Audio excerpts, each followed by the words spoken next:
comes the money. Here we go. Money talk. Here comes the money. Dollar, dollar. Dollar, dollar. What is up? Welcome back to Let's Talk MMA. As always, I am Colby. I'm Brody, and welcome back to the only channel where picks and bets are the same thing. I love this. I love these videos, guys. It's nice to hang out. Welcome to the chat, whoever's in. And I'm excited for this card. On paper, this is going to be probably the best Apex card of the year. Coming off of UFC Macau, it was interesting, to say the least. Very interesting card. We'll leave it at that. We'll leave it at interesting. Couple of fraud checks. Couple of final... I don't know what I'm trying to say here. Like Kaya Sakura, we finally got to see him win. The main event, you know, same thing happened. We got a fraud check for Zhang. What are your thoughts on it? Co-main. Oh yeah, that was a co-main, yeah. Zhang sucks. Yeah. Zhang really sucks. Yeah. He's got one go-to move. It's that clinch elbow that he thought he could get off again and again and again. You know, losing to Johnny Walker should have been a little bit of a red flag. Angela Hill turned back the clock in her performance. Yeah, to say the least, man. That was one of the best performances she's ever put on. Like, she really, really showed levels to the game. That was crazy. Just absolutely technical surgeon picking apart Jingnan. Jingnan just smiling at her, knowing she's getting rocked. Weird card, too. Yeah, we had the Alex Perez fight, ended by no contest, right when it started picking up. That was unfortunate. We got the Sergey of old. It's all just starting to come back to me now. We got the Sergey of old. That was kind of to be expected, but that was crazy. That's what people think the Ilya fight's going to look like next week.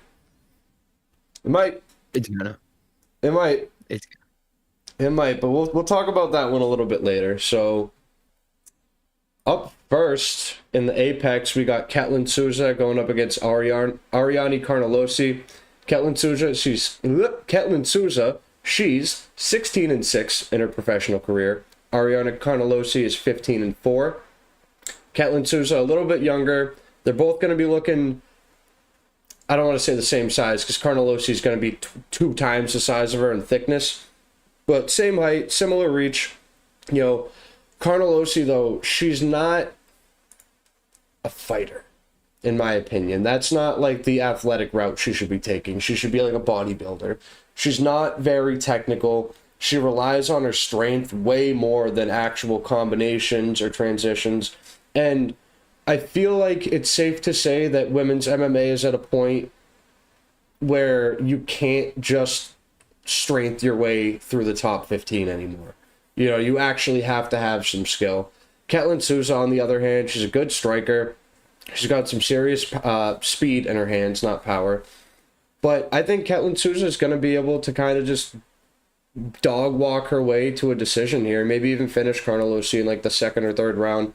I think Ketlin's going to be way quicker. I think she's better everywhere. I think the only reason Carnelossi could be a better wrestler is just because of how strong she is. But I think Ketlin Souza's smart enough to kind of keep this on the feet, keep Carnelossi on the outside a little bit. Yeah, I'm on your side with this one. I'm more so leaning a decision, I'll say, than a finish, but because I don't really think Ketlin Souza's super dangerous. I mean, unless she could pull off a submission. Yeah, submission's live, because Carnelossi's going to be looking to wrestle here. She knows she's going to get outstruck on the feet. Carnelossi is also just so inactive. She only 5 fought fights in once last 4 year. years. Yeah, that's brutal. Hasn't fought at all in 2026. Meanwhile, Souza 5 fights in 2 years. Just trying to stay as active as possible. And activity matters. Her losses come by split decision in her last 2. Well, her last like 3 out of 2. 3 out of 2 in her last 5, and the 2 losses there are by split decision. against Angela Hill, who just looked like a monster, Right. a world beater, and Piera Rodriguez. I mean, Ketlin will fight for your money. Ketlin is beating who she needs to beat. She beat Merrick Mann. She beat Yasmin Uruguay by submission. She beat Bruna Brazil. She's beating who she should beat. She should beat Carnelossi. It seems simple to me. Yeah, I don't see Carnelossi like being able to hold her down and bully her. I think Sosa's too good.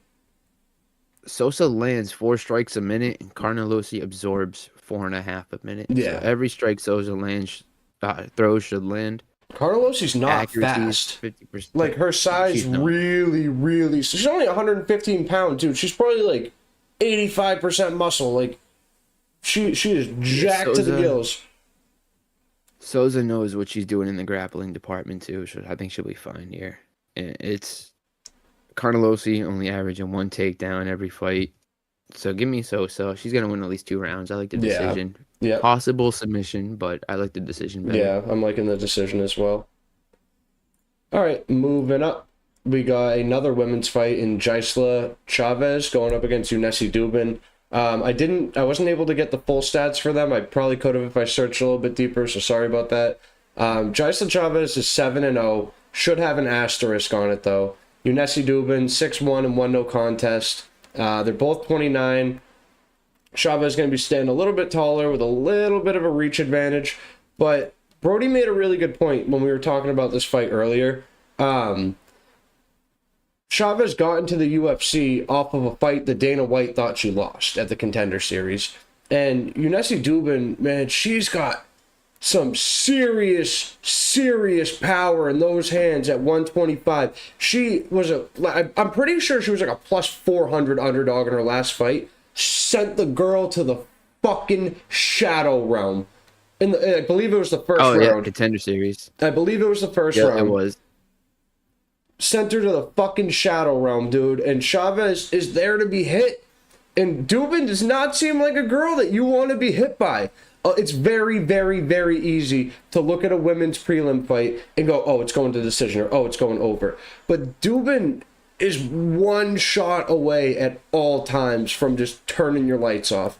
She's a plus 300 underdog again this week, and I like her for the KO here. I think Chavez is there to be hit. I think she's there to be hit. Yeah, Chavez was beating Cans before the Contender Series. The Contender Series fight is when she finally got some kind of good competition in Sofia Montenegro. And Chavez, like, she's there to be hit. Not to interrupt you either, Brody. Do him a favor and tell him who that one is from on Dubin. Oh, Crispy Carly. Yeah. I forgot to mention the most important part of that. You know, she got finished by her, but Carly Judice is one of the best women's fighters on the planet right now. That's what Carly Judice does to girls. She finishes them. No diddy. Yeah. They threw Dubin right into the deep end with Carly, and Carly head kicked her. Dubin went for that same trick on the Contender Series. Carly read it. Dubin did it too many times and got head kicked for it. Judice coming out with that same game plan. I mean, she might get beat again, but I don't think so. Chavez is there to be hit. She takes a lot. She is kind of durable, but if Dubin's learned anything, her fitness level seems to have upgraded since her last fight. I like Dubin here too. This is a giant underdog spot, and I had to take it. And Chavez was fighting Cans outside the UFC.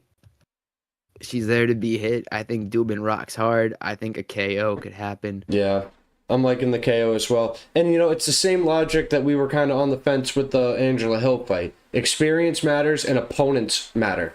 You fight, the more you fight up, the better you get. You don't get worse from fighting better opponents. You get better.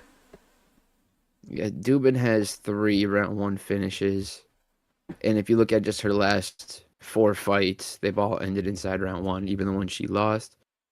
So this fight could just end round 1. Yeah. It could be a exciting, sloppy female fight. I wouldn't go throwing the house on it, but it's definitely a very, very, very live prop. Fight to end round 1 or Dubin KO round 1. Because I don't think Chavez is Yeah. going to crack like Judice did. No. If she couldn't crack Montenegro out of there, she's been beating cans on the regional scenes. Yeah. And a lot changes once that UFC logo enters the octagon, you know? And we've seen how many times fighters change after getting that one next to their name. Yep. If Dubin changes what she was, it could be a lot better. They Hopefully, lock it's in. not a Malcolm Wellmaker situation. She comes out throwing sidekicks. I will lose my man. I will lose it. But I'm on Dubin. Yeah, I'm on Dubin. I'm on Dubin, and give me the KO. Because I think her only path to victory would be the KO. So, fight number 3. We got Jordan Levitt going up against Joe Anderson Brito. Jordan Levitt 13-3 in his career. Brito 18-5-1. They're both same age, about the same height, about the same reach, about the same strikes per minute, about the same accuracy, about the same takedowns. Brito with the way better takedown accuracy because he shoots actual takedowns. Levitt kind of more like trips and pulls guards. Very similar submission average, like very similar across the board. But that doesn't tell the whole story. I think Brito, Brito is way deadlier on the feet. Levitt knows what kind of fighter he is. He's a jiu-jitsu nerd. He's going to be looking to get this to the ground immediately. And I don't want to hear anybody say anything about Levitt's last fight. Not at all. Because it doesn't matter. Joe Anderson Brito, I can't remember who he's coming off of, but I know he's coming off of a win. And he's good. I think he's better in the wrestling. I think he's got better scrambles. I think he's got better hips. He's got better takedown defense. I think Brito is more likely to end up on top in some type of 50-50 position and just start throwing bombs. Levitt is very live to be knocked out. And I kind of see that happening here. I could definitely see Brito just shutting his lights off. I will say Levitt, as nerdy as he looks, he's a bit bigger than you think he is. He's definitely going to be bigger in there. Knockout. Maybe he Very wins for live. Pride Month, though. Levitt might win for Pride Month and then drop it like it's hot. Knockout is kind of like I'm thinking decision. I'm like 50-50 a little bit, but I feel like Brito cracks, man. And I feel like Levitt I feel like Levitt might have a little overconfidence after his last fight, because let's not forget who he fought. I know, Yadier Davel. Yeah. Who fucking But sucks. that went to a decision. Still went to a decision. Because he couldn't finish Even on Del that Valle. The third round he slowed down, but that was because he couldn't finish Del Valle. Brito, what are his last couple fights looking like? I don't have them in front of me. His last fight, he beat Isaac Thompson by decision. Yep. Before that, he lost to Pat Sabatini by decision. Yep. Which isn't a bad loss. Pat Sabatini wrestles way different than Levitt. Lost a split decision to William Gomez. Before that, KO Jack Shore. Before that, subbed Jonathan Pierce.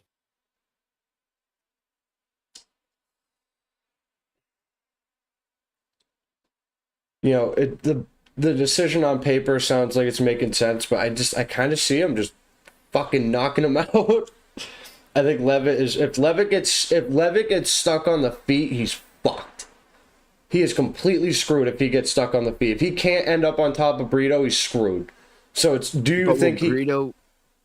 will Brito play the Levitt game and just keep going for rolls and subs? And why will it would just he turn if the into a path to BJJ match? victory, follow the easiest path is on the feet?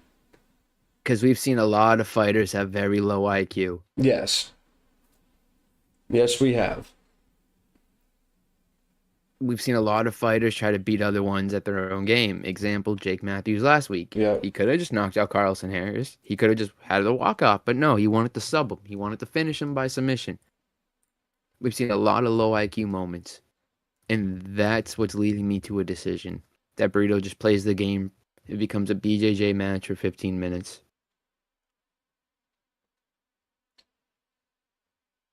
Yeah, you're kind of talking me into it. Because Levitt's a little bit tougher than he gives off, but I will say if this gets stuck on the feet and Levitt He's can't get him screwed. down, he's going to get fucking knocked out. So I'll be riding both sides on the slips, but I will like say the decision. I Levitt think it's a has safer call. not been knocked out before, but this is his second fight. Oh, he hasn't now been at, knocked out. He has never been knocked out before, but this is his second featherweight fight. So he is cutting an extra 10 pounds than he's used to. So maybe that does something to the brain. You're losing a little more water up there. He could be knocked out for it. Oh, Patty subbed him. That's what I was thinking of. Yep, Patty subbed him. Guys, remember Patty twerking on him? Or teabagging him? Hooper subbed him. Yeah. So if you're better at BJJ, you're going to sub him. Yeah. Which I do think Brito is better at grappling. If you think Brito's better at grappling, submissions lie for Brito. Could be. But I see him keeping it on the feet. He does shoot. Give me the Brito decision. has 8 submission wins and 7 KO wins. Yeah, I know. He wins anywhere. Yeah, he might just play the game and go for a submission, or it will end by decision. I'm going to lean to a decision. Yeah. ITD might not be bad, too. Just if you think he gets a finish, because it's very 50-50. But I'm leaning the decision. You talked me into it a little bit. Alrighty. Fight number 4. We got another women's fight. Low confidence, just to let you guys know. Low confidence. We got Priscilla Cachoeira going up against Chelsea Turner-Runaway Chandler. Priscilla 13-8, Chandler 6-4. She's almost a 50-50 fighter. Both these women a little up there in age for the sport. The stats don't really matter here, dude. Priscilla is KO or bust for the most part. She gets in there, she drops her chin, starts throwing bobs. Chelsea Chandler is not a fighter. She's a girl that fights. There's a big difference there. In 3 or 4 of her fights, she has literally turned around and fucking ran for the door. And if it was unlocked, she would have ran right through it. Like, she once she gets hit hard, she panics. Her fight or flight is not fight. It is flight every single time, and you see it. And if Priscilla catches her right on the top of the head, right behind the ear, anywhere with a good body shot, because Priscilla likes to set up that uppercut. That's a nasty uppercut. And she could absolutely catch Chelsea with that, trying to shoot in. Chelsea's got sloppy takedowns. I think she's going to try to panic because she knows that Priscilla carries some power. Priscilla carries some serious power for 135. A lot of hard-hitting women on this card. And Chelsea is not going to be able to respond to that power at all. If she gets hit, she's going to turn around again. I guarantee it. And she is going to run full speed to the other side of the octagon. And Priscilla will taste the blood and she'll finish her. So give me not the 50-50 fighter here. You know, give me Priscilla Cachoeira. And if she's going to win, she's going to win by knockout. Not super confident, but I just, how do you pick somebody who turns and runs away? Like, not even like trying, she wasn't even trying to reset. Like, she was trying to get the fuck out of there. Now, this is Priscilla's second camp preparing for basically someone who's just going to try to grapple her. That's Chelsea's way to win here, is to get Priscilla down because the grappling's not there. Priscilla's been working a little bit on her takedown defense to keep it on the feet. When she versus somebody with more power in her hands than her, she gets knocked out, as we've seen by Jocelyn Edwards. But usually it's people taking her down and submitting her, or just holding her down for 3 rounds. Otherwise, like you said, Cachoeira is getting a knockout. Chelsea Chandler runs away way too much. Ran away from Edwards. I think she was running away from Dumont. I think she ran away from Vanessa Demopoulos, if I'm remembering right, which is insane. I could be wrong about that, but running in general is not a good look. No. I think Cachoeira is going to keep it on the feet. She hits hard enough to knock people out, and I think this will be hopefully Chandler's, out of the UFC after this. Yeah. I didn't even realize she was still in the UFC. She barely ever fight. When was her last fight? Like 2 years ago? It was 1 year and a month ago against Jocelyn Edwards. Damn. Where she got knocked out. Yep. And I think that happens again here. So give me decent confidence give me confidence in the Priscilla, decent confidence in the KO. Yep. Round 1. It was. Still on this Decent confidence in the Priscilla, very high confidence in the KO. one? Yeah. Yeah, I see what you're If that saying. makes sense. Yeah, I know what you mean. All right, moving up. This should be a fun one. We got Bruno Silva going up against Edgar Chairez. Bruno Silva, 15, 8, 2, and 1 in his career. Edgar Chairez, 11, 6, and 1, no contest. Bruno Silva, a little bit older, 36 to 30. He's going to be a little bit smaller in the cage. Bruno, he's used to being a little small for the weight class anyways. He is going to be giving up 6 inches in reach, but they're both going to be landing just about the same. Bruno, though, he's the better wrestler here, and I think he's going to know that. I don't think he's really going to be looking to keep it on the feet all too much, because he's going to be able to get Edgar down. And Edgar, he's got a pretty good triangle, he's got a pretty good guillotine, but I think Bruno is just a little bit better everywhere it matters. He's a little more accurate. I think he's going to be able to get in the pocket, because Bruno's a pit bull, man. He comes to fight. He comes to fight. And I don't think that 6-inch reach advantage is going to matter all too much. I think he's going to crash the pocket. He's going to throw some bombs. And he's going to try to take Edgar down and probably work from side control. He'd be kind of dumb to try to work his guard, because Edgar has a very, very nasty triangle that he can latch up on anybody. I don't know if I see Bruno getting a finish here. Edgar really, really embodying that like Mexican fighting spirit. He fights like it too. It's cool. This is an old picture of him, by the way. He's bald now. He looks way more like a cholo than he does in that. He barely even looks Mexican in that. But like they always say, big old Mexicans with big old Mexican heads don't get knocked out. They're tough. So I think if Bruno was to get a finish here, it would probably be through a submission. But I'm leaning Bruno Silva decision. I think Edgar Chairez is going to be able to tough it out. I don't want to say tough it out like he's going to be a punching bag the whole fight. Like I think it's going to be a pretty close fight, but I see Bruno getting the decision. Yeah, I agree with you. Chairez has issues with wrestlers and grapplers who can hold him down. He also had issues with the champion like everybody else does. Chairez is a weird one. His last fight, he looked worried the whole time. Yeah, I remember that. He didn't want to be on the feet, but he was too scared to grapple because Bunez was getting his back way too easily. That too. If Bunez is getting your back, Silva's getting your back. I thought Bunez won that fight, if I'm remembering. I know Bunez won round 1.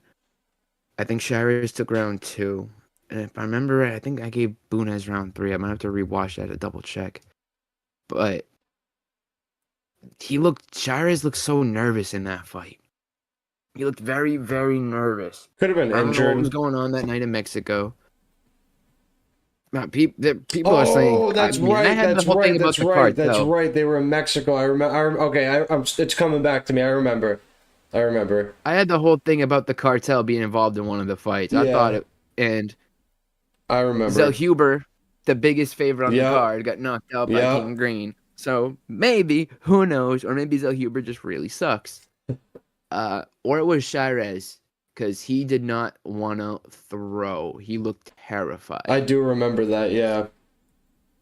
I remember on the walkout we said that. We were like, he looks nervous. And usually he walks in like so confident, like, let's go.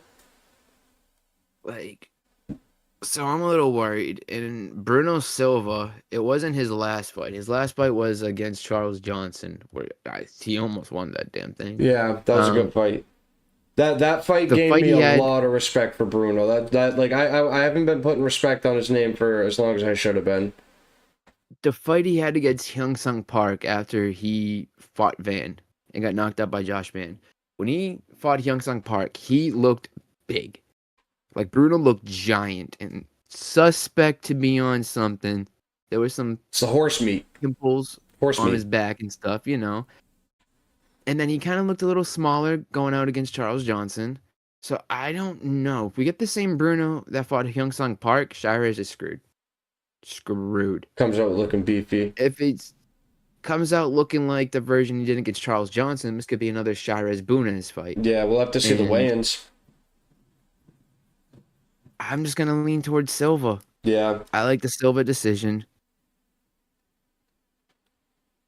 It seems to be the best bet. Yeah. I don't think Shiras is gonna get finished here. I don't need this. He's Even durable. All if right. Bruno gets his back, I don't think he's gonna finish him here. Bruno doesn't get a lot I of don't think it. submissions. Point 0.2 on the Bunez got the submissions back. average. Bunez got the back, couldn't finish him. Tatsuro Taira had him, couldn't finish him. Clayton Carpenter couldn't finish Oh him. yeah, he So, fought Tyra. I forgot about that fight. yeah. Back when Yeah. Tyra was a little more willing to go for the subs. Yep. I remember. But Yeah, give me yeah, the I Bruno like the Silva Silva decision. Cool. We'll definitely circle back to that one on Friday when we start talking bets. After we see the weigh-ins, I want to see how confident Shiras looks, and I want to see how big Bruno looks. But I think I'll still be rocking the Silva side there. So moving up, fight number 6. We got Marcus McGee going up against John Giannis. John. Marcus McGee 10-2 in his professional career. John Giannis 10-4. Marcus McGee 36. John Giannis 31. Both about the same height. Very close reach. A little bit on the John Giannis side. Marcus McGee, though, man, he's a volume striker. He throws a lot of punches. I believe his last fight was the Piotr Jan fight, if I'm remembering right. Yep. And, I mean, it's Piotr Jan. Like, that's not a bad loss. I will say, I think it's a little ridiculous how big of a favorite he is here. Because he didn't really even show a whole lot against Piotr Jan. He kind of just showed that he wasn't on the level of Piotr Jan, if I'm remembering that right. John Giannis, though, man, He won the first round. yeah. Well, Piotr Jan starts slow, but whatever. That's that fight. John Giannis got some serious power in his hands too, and I think, I don't know if he's just still flying under people's radars or what, but I think he's going to look a lot better than people expect him to look in this fight. And I always say you only get better from fighting better competition. So I expect a good Marcus McGee to show up here. And I do think he wins this fight. More so based off of the experience of who he's fought and stuff. And I don't know. I've never been like a Marcus McGee stan, you know. But to sit here and say John Giannis isn't live to catch him, you're lying to yourself, or you don't know who you're talking about. But I do think McGee probably gets a decision here. Giannis is fucking tough, but I wouldn't be shocked if Giannis knocked him out either. He hits hard, dude. He hits wicked hard. He does, but McGee's a tough bastard. Yeah. And McGee hits just as hard, dude. It's like a truck. And he lands a lot too. Martinez and Jan engaged a little bit in the grappling, which took some of the power away. I don't think Giannis is going to grapple here at all. No. And that could lead to a firefight between the two. It could lead to a quick knockout. It could lead to both of them staring at each other for 15 minutes trying to land that one power punch and this being a weird decision. I want to be on Giannis so much. I do too, dude. But his only win in the UFC is Jamie Siraj. Exactly. He's got, like, he finished him, but it's still, that doesn't really prove a whole. Like, you should be finishing him at this point. McGee beat Jonathan Martinez. To me, that's a good win. And then his only UFC loss is to the current champion. So I think I just short notice for Giannis too. That too, yeah. I think I got to take McGee as much as I don't want to. And I think McGee can catch him. You think so? I think McGee might catch him. A lot of people thought they brought Giannis in to lose to Jamie Siraj, and he ended up winning there. I think that's what's going to happen here. I think McGee might get the knockout. He does have some heat in his hands. He does. He does. Martinez engaged in a little bit of Yeah. wrestling, if I remember right. And I know Jan, that fight ended on the ground a little bit, and that took some of his power away. I don't think Giannis is going to wrestle. I really don't. he seems to just go out there and throw hands.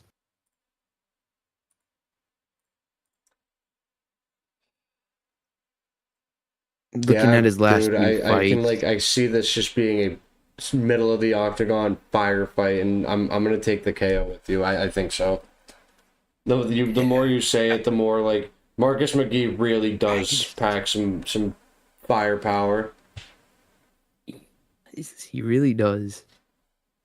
He'll at least drop him, I'm sure of that.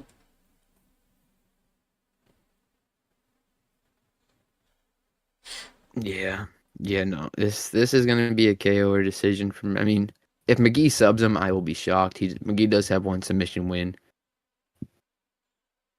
And Giannis has only lost by submission and decision, so we could see a weird clubbing sub, possibly. Oh, and the two decisions Giannis lost, they were both split. Holy crap. Really? Oh, you lost a split decision to Smotherman? You suck. Ah, yeah. All right, yep, nope, I'm on McGee. McGee's going to knock him out. McGee Yeah. is going to knock his head off. I'm rocking with you. I think too much can't too lose to soon. Smotherman. Too much too soon. Yeah. Way too much too soon. This is going to be a Kaya Sakura Smotherman moment. Probably. I could see a slime out.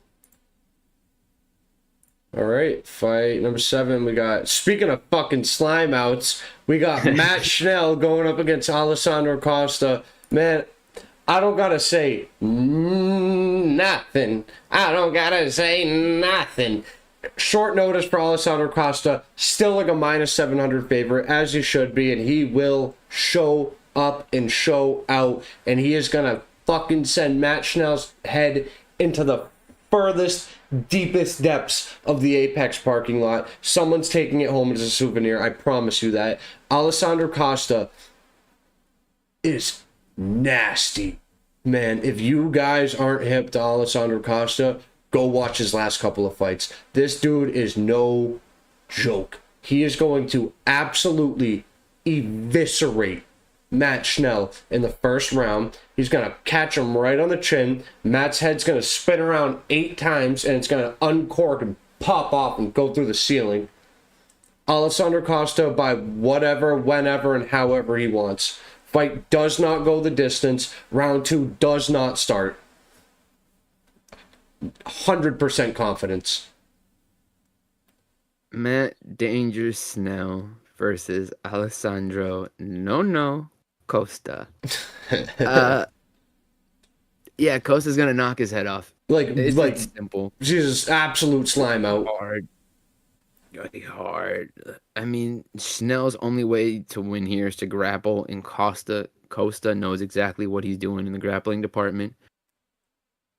This dude had the back of Korea and was doing pretty well. And Alden Korea showed his jiu-jitsu prowess, got out of the body triangle, got up, and then liver kick here. I think that was when Costa's foot got a little messed up too. Like his toe was stuck in the cage. Yeah, I remember that. He knocked out Stuart Nickel with a left hook to the liver. Knocked out Kevin Borjas. Knocked out Jimmy Flick, who Schnell went to a decision to. Schnell went to a decision with an older Jimmy Flick too. Yeah. And then his losses to Steve Erceg and like the Alden Court, those are pretty good losses. I mean, the Erceg one doesn't age too welly, but everyone's hyped on Erceg. I'm not a big fan. But Schnell's losing to everybody. You're losing to Cody Durden. You're losing to Steve Erceg. You're losing to Mateus Nikat. All right, if Erceg's knocking you out... No. I understand. I understand you're not a big Steve Erceg fan, but Steve Erceg is that dude. They just fed him to the top fucking 2. They gave him the champion in his first or second fight. He still could have knocked out Ode. Ode's fucking so fast. Yes, but when it comes to the top of the division, like... I'm just putting some respect on Erceg's name, that's all. Flyweight, right? Excuse too. Yeah, it's flyweight. Right? So, Erceg versus Cap, who hits harder? Cap. But Cap would not... Yes. See, that's what I'm trying to compare. Like, I don't think Erceg's punch power is that big. He knocks you out with kicks. His finishes all come from This head is a kicks straight mostly. right to a left hook combo is what knocked out Matt Schnell. Oh yeah, his match now. You can fucking blow a kiss at him and it'll knock him out. Exactly. So Costin's gonna have no problem here. Yeah. This is gonna look like Juliana Rosa versus Leon Oh my Douglas. god, that was insane. This is gonna look like. I had the same prediction too. I remember you were on Arosa and I was like, dude, I'm telling you. I was like, I promise you he's gonna get fucking slimed out a minute. Dude, his jabs were like hydraulic. He's not human, dude. A lot of power. Lot of power. All right, so Alessandro Costa slime out in the first round. Easy. No club and sub because there's no chance to sub. You hit Matt Schnell. Like, I'm serious. Like, you literally... And he fucking gets knocked out. So, Alessandro Costa, first exchange. Up next, speaking of first exchange, we got Iwo Baranuski going up against Junior Tafa. This wasn't short notice for either of them, right? Short notice for Tafa. Okay, I couldn't remember, which is very, very bad for him. If you guys have not seen Iwo versus Ebo, go watch it. Go watch it. And then watch any of Junior Tafa's fights and tell me who you think is going to win this. Iwo Baranuski's 8-0, Tafa 7-5, another almost 50-50 fighter. Iwo a little bit younger at 27. He's going to be a little bit shorter at 6 feet tall. Doesn't matter. You see 15.77 strikes landed per minute. That is a little inflated because of that Ebo fight. That it was literally just a bar fight, like a absolute barn burner bar fight, back and forth. Both dudes dropped each other multiple times. So we know Iwo can hang. We know Iwo shows up to fight. We know Iwo has a chin. He's going to get in your chest. He's going to throw heavy shots. Who did he fight in this? He was supposed to fight Billy Alicana. That's what it was. Yeah. Who was his last fight? His second fight in the UFC? Austin Lane. Slammed him out. Yep. No problem. And what you might not know about Iwo is he's actually got some pretty good wrestling. Decent wrestling under his belt. Like enough to... You don't even have to have good wrestling for Tafa. You just have to know what a takedown is and you can get him down. But... Again, dude, Iwo is that guy. He is danger on 2 feet, man. And I think he's going to show levels to Junior Tafa. I don't think there's any experience. I don't think there's anything like that's going to factor in for Tafa unless he gets a lucky shot here, which I think he would need multiple of because Iwo landed some absolute nukes on Iwo and it didn't put him out. It barely even slowed him down. Like, for a second. It was like he hit a speed bump. Give me Iwo Baranuski. Vile evaporation of Junior Tafa in the first round.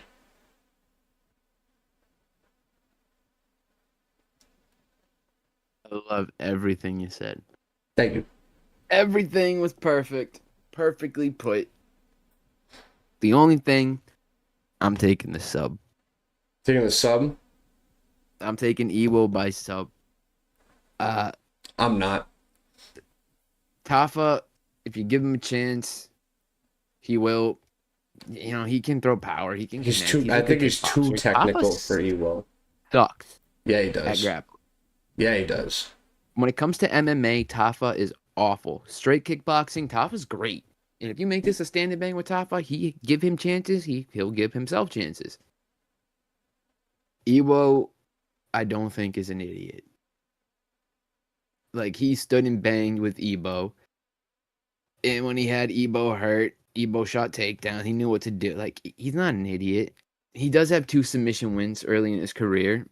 And I think if he knows Tafa's susceptible to being subbed, trying to take him down real quick and get a submission win, get it out of there real fast, like every other one of his fights, might be the best way to do it. So I'm just thinking logically here. I don't think Iwo's a stupid fighter. I like his fight IQ so far. Polish So power, give me the man. Iwo sub. Polish power. The Polish power is there. It's there. I think I'm talking easy path right here. easy path, but I think he's going to knock him out. Probably think the first UFC minute and a wants to half. see something else out of Evo. They want to see another side. They've seen that he has the power. Now let's see if he can sub UFC's a somebody. company. Like UFC's an entertainment company at its core, and they want apps, they want clips, they want highlights, they want another one of those Evo fights. That's what they want. They will never tell Evo, you better wrestle in your next fight, boy. I'm not gonna Hell say no. you better wrestle, but they might give him. I mean, who he was preparing for? Who was it? Billy Elicana? Who he also would have slimed out in the first round. Yeah, no, that he would have slammed Billy out. And that Elicana would have wanted it on the ground because he wouldn't have been able to match the power of Ewo. So Ewo would have been smarter keeping it on the feet. Here is the opposite. I see your Tafa's logic power- 100%. Yeah, it's not the same as Ewo's, but Yeah. if you give Tafa a chance, he can work range good. He is a kickboxer. He knows how to throw good kicks. Ewo's still green. He's still a little young in this. That is. But I like the Ewo sub. If his camp is smart, then they're just gonna say go right for the wrestling, get him down, sub him out. I like the call. I think it might be a sneaky little prop, but I just, in my heart of hearts, man, I think Ewo's fallen in love with his hands at this point, and he's going to let that Polish power fly. But either way, do you think it Ewo happens? ITD. Do you think it happens in the first round? Yes, round one, either way. So regardless, you can throw that on your slips. We both have confidence in the first round.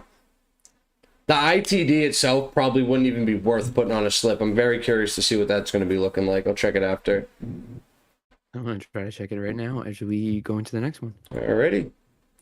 Moving up, we got Bryce Mitchell going up against a short notice Santiago Luna. I believe Bryce Mitchell was supposed to be fighting. Oh my god, blanking on it.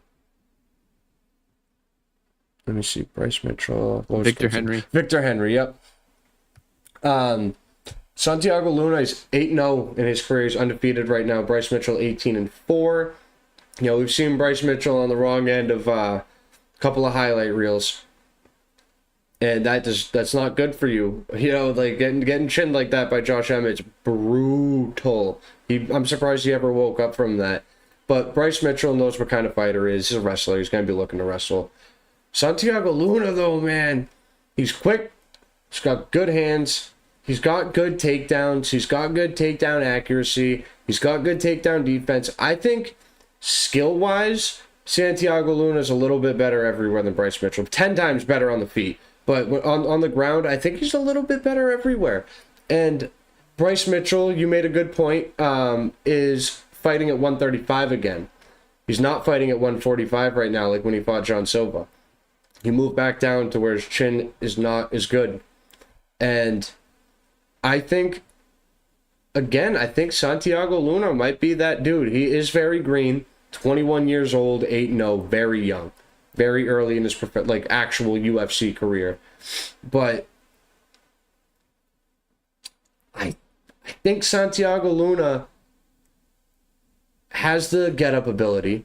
I think he has the scramble ability. I will say Bryce Mitchell has some insane top pressure. He is a very, very, very strong country boy. And it shows. Like he can manhandle, he can bully people if they don't have a way out.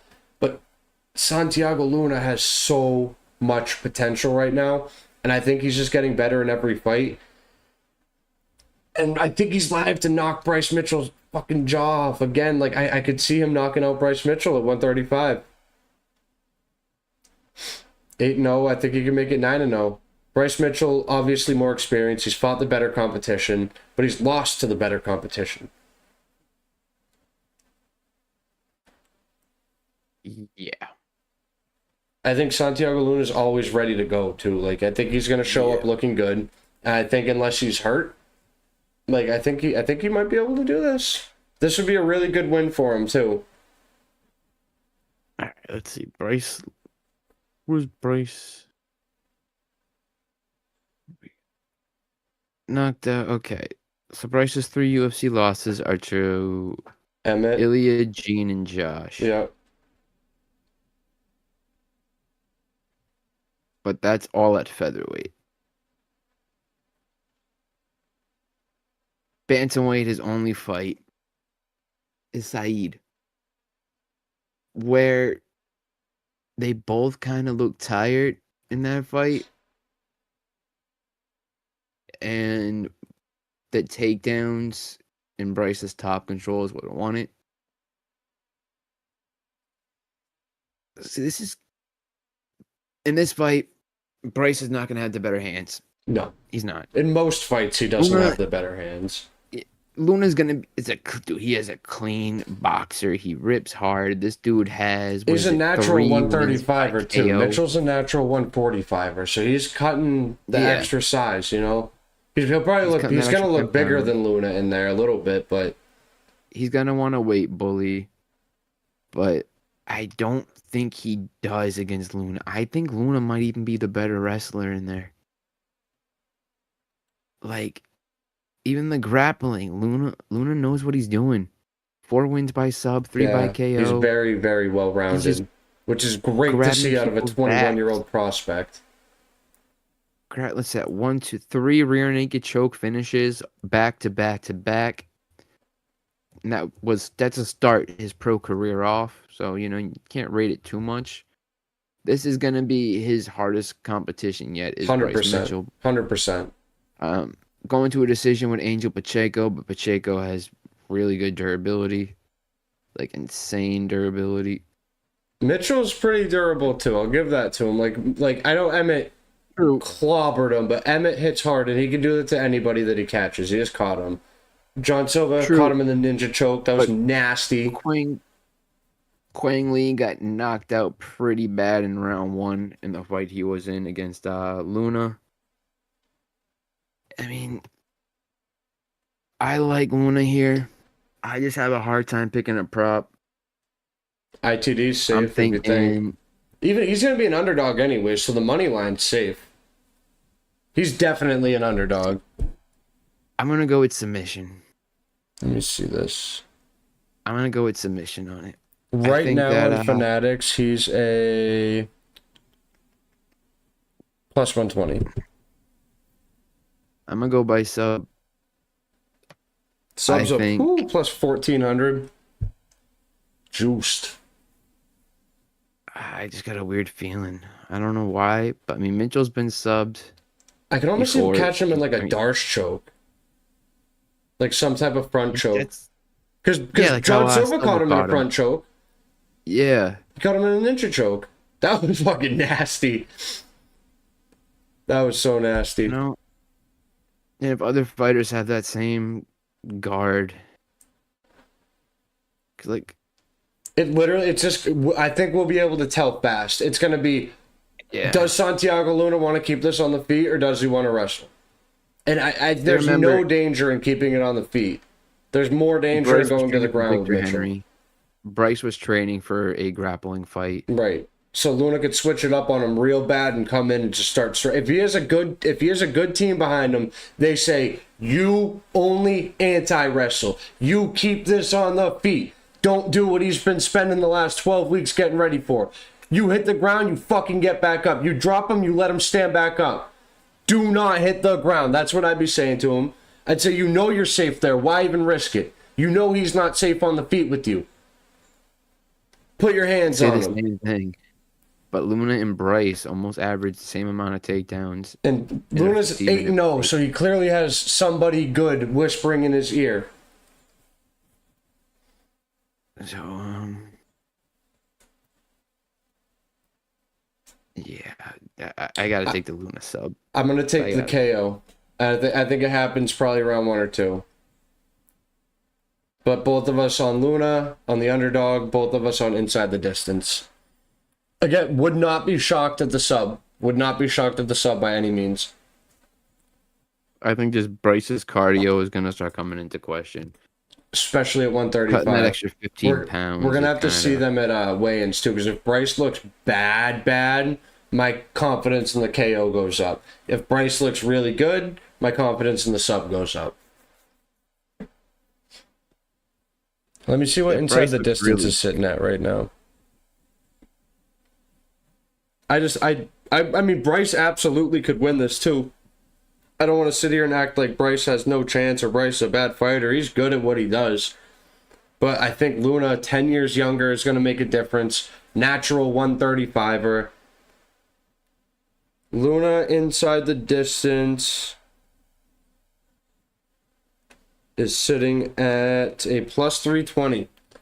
So plus 1400 on the sub straight, plus 320 on the inside the distance. So you could always throw up sub, flyer, straight, throw the inside the distance on a parlay if you're confident in it.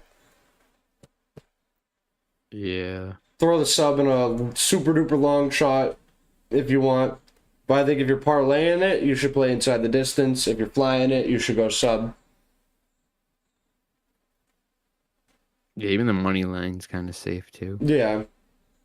Like, nothing to get greedy on Luna. He's very good. Kind of surprised. If it wasn't short notice, he wouldn't be an underdog.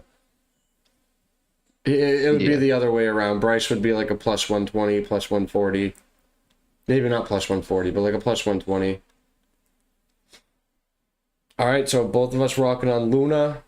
Inside the distance, I'm just on KO. He is on sub. Moving up to the co-main event. Ugh. We have Faresiam going up against Tom Nolan. I'm not a big Faresiam fan, but I do understand he wins fights. He's 18-4. Tom Nolan's 10-1. Faresiam, 29 years old, standing at 6'1". Tom Nolan, 26, coming in at 6'2". Faresiam gonna have a slight reach advantage. Not gonna matter all that much. Tom Nolan, way more volume on the feet, but Faresiam is probably gonna be. Faresiam isn't a volume striker. He's a like real pitter patter, try to tire you out, keep you on the outside. Like, he's not fun to watch. I can't lie. Like, I love the sport. I love the technicality and everything, but Faresiam's not fun to watch. I do, however, think that Faresiam is a bit better everywhere it matters in this. And I think we're gonna get another Faresiam decision. I think he's a little bit better everywhere it matters here. I don't have a whole lot to say about this one, but I do think Ziam's going to pull it off. I don't like that I think that, because I'm not really a Ziam fan. I've honestly been like a certified Ziam hater for a long time. Yeah. Yeah, I think Ziam's going to win this. I think it's going to be a pretty boring fight, too. I think Tom Nolan's going to try to make it more exciting, but I don't think he's really going to be able to. Faresiam's another fighter who's good at what he does. He's good at finding his way to a victory however he needs to. Not however he needs to, but finding his way to the victory in his own way. Yeah, and he's on a 6-fight win streak right now. Yep. I think they're all decisions. No, not all of them. He's got a decision, split decision, knockout, decision, knockout. His only 2 losses in the UFC are by Don Magden in his UFC debut and Terrence McKinney. It's Terrence McKinney. Yeah, Can't really. Do or die. It's literally a coin flip. Yeah, every Terrence McKinney fight. But the Jai Herbert win by decision, that kind of looks pretty good right now after seeing what Jai Herbert just did to Mandel Malo. Matt Frivola knocked him out around 3. I mean, Matt Frivola is not always the most durable. The Sadikov KO is kind of shocking. Yeah. I did not think that was going to happen. The Mike Davis fight's questionable. That was with the paint fumes. Yeah, I remember that.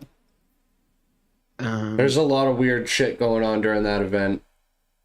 Yeah. But I also think Faresiam is just going to find his way to a victory here. It's probably going to be a decision, but we have seen Nolan knocked out before. And I don't think he's fought any powerful punchers since that knockout. And this could be Curtis Campbell, you could say, but he went for more of a grappling type and got subbed up for it. Or Charlie Campbell, sorry. Borslav's not really a powerful puncher. He's going to go for subs and stuff. Alex Reyes. That's not who I'm thinking of, right? No, I'm thinking of Alex Perez. Alex Reyes, yeah, not gonna really bring not bringing a whole lot of power in the UFC.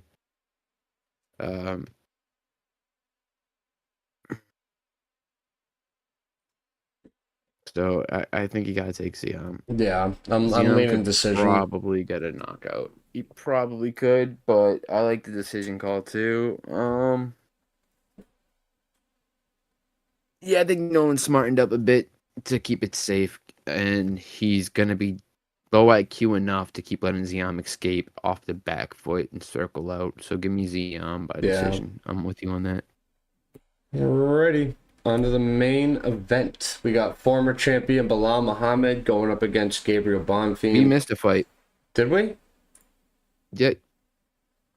Oops, hold on. What did we miss? What about Brendan Allen? Oh, whoops. I didn't add the... Hold on. Let me add the slide. It must have skipped it for some reason. This happened last week, too, for some reason. It, like, got rid of a slide. I thought there was 12 fights. I got it right here. Sorry about that. This is our second time on the new setup. All right, here we go. Brent, is this the co-main? Yep. Okay, co-main event. We got Brendan Allen, 26-7, going up against Edmund Shabazian, 16-5.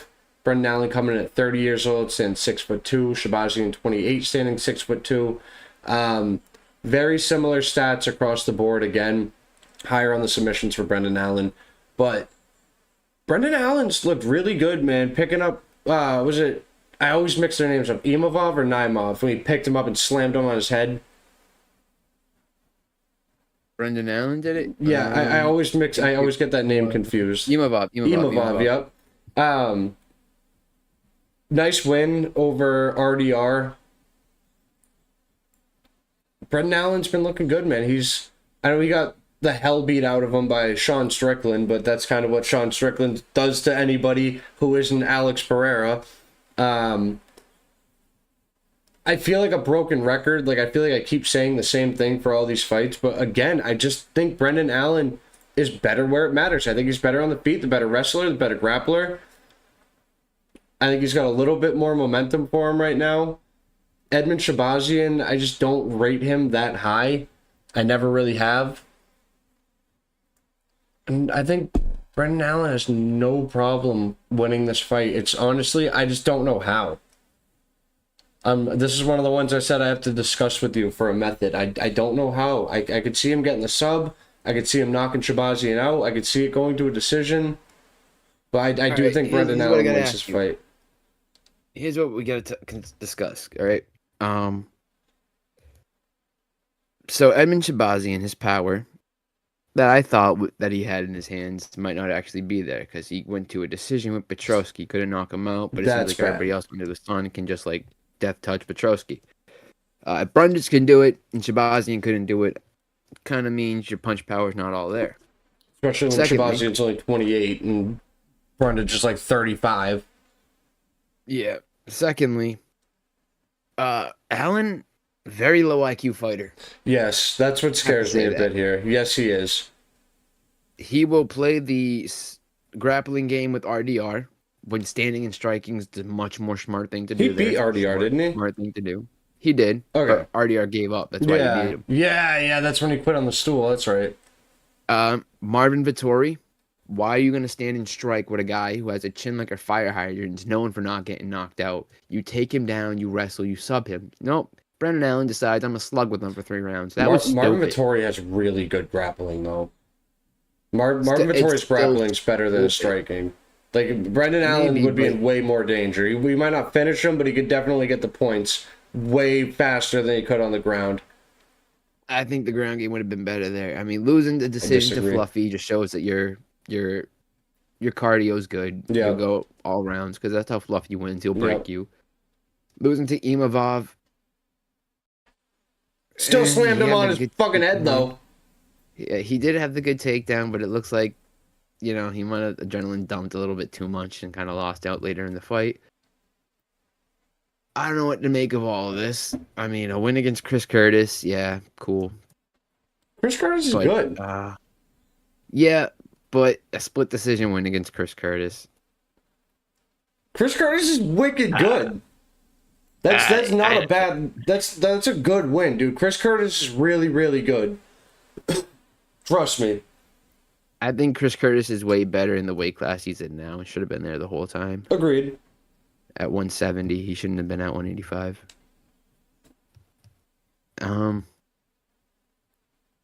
Shabazian, I do not think is at this level. I think RDR beat Shabazian. I think Marvin Vittori beat Shabazian. I think everyone that Allen's lost to beat Shabazian over 10 times, 100 times. Yeah, give me Brendan Allen. I think he gets it done. But I think I just think don't he's know gonna be how. dumb enough to try to keep it on the feet. It's gonna be a KO or a decision. Yeah. It's gonna be because Allen's so stupid. He has no fight IQ. Like, it's a negative fight IQ. Like, it He's always actually looking for his corner, it what do I pisses do me next? off watching his fights. Because The Allen submission is a plus Would 190. The Allen just decision. stare at his corner. Allen decisions plus 300. Allen KO plus 440. Just in case you guys want to know what the books are thinking right now. So, And we so gotta the books mention in here- the books say sub because they think he's going to fight the way he should. That is his easiest path to victory. We have to factor in that Shabazian's last loss was in 2024 in round 2 by submission to GM3. That I had something on the tip of my tongue that I wanted to bring up. It was that he lost to GM3, and it wasn't even when GM3 gets his superpower. It was the second round. He didn't even get the chance to. I'm GM3. I'm going into 3. I'm GM3. He didn't even get none of that. It was GM2. GM fucking 2 subbed him, dude. Come on, give me the Brendan Allen sub. Yeah. I'm on the sub. That sold it for me. GM2 is subbing you up, bro. Get the fuck out of here. GM2. Get the fuck out of here, dude. He didn't even go Super Saiyan yet. Power level was like fucking 13. But he fucking subbed him up. Get the fuck out of here. I'm sold. Yeah, Give me the Brendan Allen sub. I'm gonna follow you with it. No. I think Allen's a fucking idiot and he'll play the Shabazian game. I'm going Allen decision. All right. I think Allen's retarded. I said it. I agree. And Brody barely ever says anything like that too on here, so you know he's dead serious. Who is he? He's been working with. Is it him that's been working with Belal or somebody else? I think it's been him. so. I think it's been Brendan Allen's been working with Belal. Well, speaking of Belal, we got Belal Muhammad, again, going up against Gabriel Bonfim. Belal 24-5 and 1-0 contest. Bonfim 19-1. Belal, former champion, so it obviously goes without saying that he's fought the better competition here. Got pieced up bad by JDM. Bad by JDM. Bonfim, also, I've got to mention that Belal Muhammad's 37 years old at this point. Bonfim 28. He's really on the up and up here. And Bonfim, this is the better of the Bonfim brothers, mind you. Ismail is no longer in the UFC. He sucks. Gabriel Bonfim is really, really good. Let me just, so I'm not talking out my ass here, let me pull up Good. his, no, I know he's good. I'm just pulling up his last couple of fights. So his last fight, KO'd Randy Brown in the second round. Fight before that, he gets a decision over Stephen Thompson. Say what you want. Oh, Stephen Thompson's 40, blah, blah, blah. That's a good win. Decision win over Angelusa. Angelusa's tough. That was also 2 years ago at that point. He did get knocked out by Nicholas Dalby, but we're going back 3 years at this point, so you can't really factor that in all too much. He's only 28 years old, you know. You grow a lot from 25 to 28. They're going to be landing about the same. Belal's got good boxing. Like I don't want to sit here and just trash Belal. It took me a long time to ever put any respect on him. I don't think I've ever put any money on him. Little teaser, I don't plan on this week either. I don't think Belal's going to have the same heat. I think Gabriel's going to be able to keep it wherever he wants to keep it, which is probably going to be on the ground, realistically. I don't know. Belal, I understand the competition. I understand the former champ, blah, blah, blah, blah, blah. Bonfim's good, man. He's really, really good. He's young. He's on the up and up.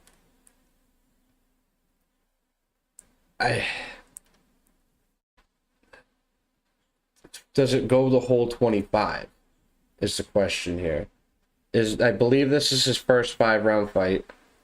I might be wrong on that. I think it is, though. We know Belal's cardio is going to hold up. Honestly, the longer this fight goes, the more it probably favors Belal. I think Second 5-round fight. Second 5-round fight? Yeah, his first was Randy Brown. Oh, okay. That was his last fight. That only went to round 2, though. Yeah. He knocked him out. Dude, I mean, JDM couldn't knock out Belal. That went to, and I understand how JDM looked against Islam. I understand how he looked against Protest. That's Islam and Protest. That's two completely different fighters. But JDM couldn't put him out. And JDM, dude, he was putting the work on Belal too. Like, he was really, really beating him up bad, and he couldn't finish him over the course of 5 rounds. So I think Gabriel was going to have to submit him or go to a decision. I don't know if I see Gabriel winning a decision here, though.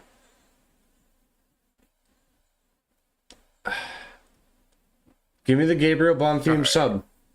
I think he subs up Belal here. Belal's a good wrestler. He's got good boxing, but I think Bonfim wins, but I don't think he wins a decision. And I don't think he knocks him out either. So I've kind of cornered myself into the submission. So I see this as Bonfim, round 1 or 2 KO. You think so? After that, this is Belal. Agreed. No, this goes later. Bonfim, yeah. You think he has to knock him out, though? His cardio, yes. Belal is a great wrestler, like you said.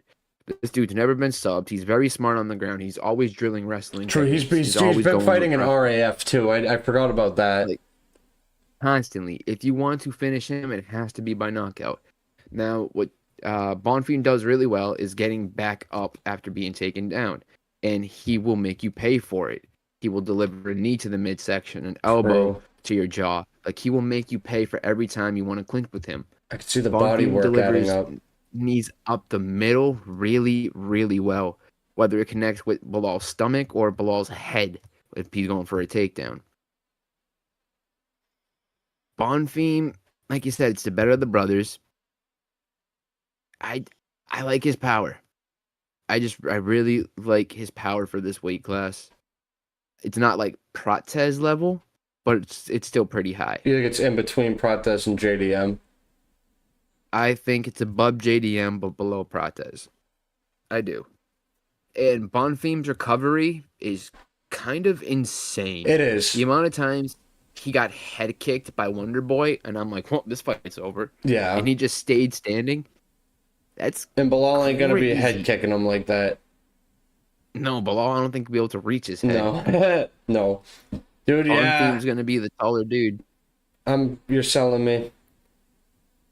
Because I didn't factor in that Belal's been wrestling at RAF, so he's like really prepared for it to hit the ground. No, he really is. He's prepped for wrestling. He is. Bonfim does carry some serious power, and he's probably very confident coming out. That was a flashy KO that he got too. It was a nice knockout in his last fight. Yep. Round 2. I could see him really hurting Belal with that knee. Like you said, right up the middle, hitting him in the solar plexus, sucking the wind out of him, and just putting the beat down on him. So I'm sold on it, dude. You got me. Gabriel Bonfim KO 1 or 2. If this gets into round 3, live bet Belal. Belal will be a giant underdog by then. Just live bet him. Yeah. And you'll be safe if Bonfim gets the knockout or if Belal gets a decision win. You'll be safe either way. Yeah. Plus money. That's the way to play this one. Yeah. Regardless, there's a couple of really safe underdogs this week, and Bonfim's one, Luna's one. I think they're the safest underdogs. Hint, hint, if you guys know anything about anything, you might get a little early lead on something we're posting Friday. Wink, Let's wink. take a look real quick at dogs. Who are dogs? So some good Bonfim's a good dogs. dog. So Dubin is not like the best dog on the card, but she's live. Priscilla's a dog.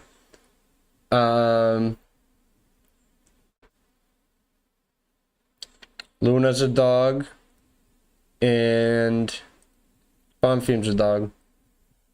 Okay, so this very rarely happens as of recent, but we are on the same side of every fight. Every fight. Every fight. We're on the same we side have like here. one different method. I don't want just for the record too. I don't want anybody to think that I'm pick flipping because of what Brody said. I told him before we started recording. I said let's write down our picks as we go because I need to discuss a few that I'm 50-50 on the method. But I'm very confident in all my people picks. Very, very confident in those.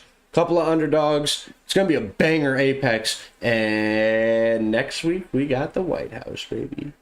Dude, the White House card's gonna go crazy. It's gonna be absolutely fucking bonkers. I can't wait for that. The breakdown will be nice for that next week too.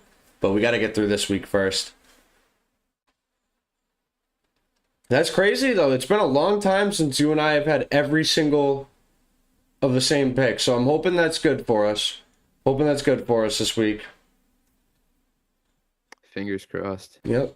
And I think that's going to be it for us for tonight, guys. So stay tuned. If you haven't checked out the card break videos yet, go check those out. That's a new addition to Let's Talk MMA. We're gonna do some stuff. I don't want to let my left hand see what my right hand's doing, but you guys get the gist if you see the videos. If there's any cards you guys see in there that you're interested in, shoot us a message, let us know. We can definitely work something out. But yeah, make sure you follow us on Discord. Go follow us on Twitch. We're trying to build up on there a little bit. Facebook if you got it. We're on TikTok right now, but we'll be more active on TikTok soon. I think that's everywhere you can find us for the time being. As always, you can find us at your mom's house. Thank you so much for hanging out. And we will see you guys Friday. Peace out.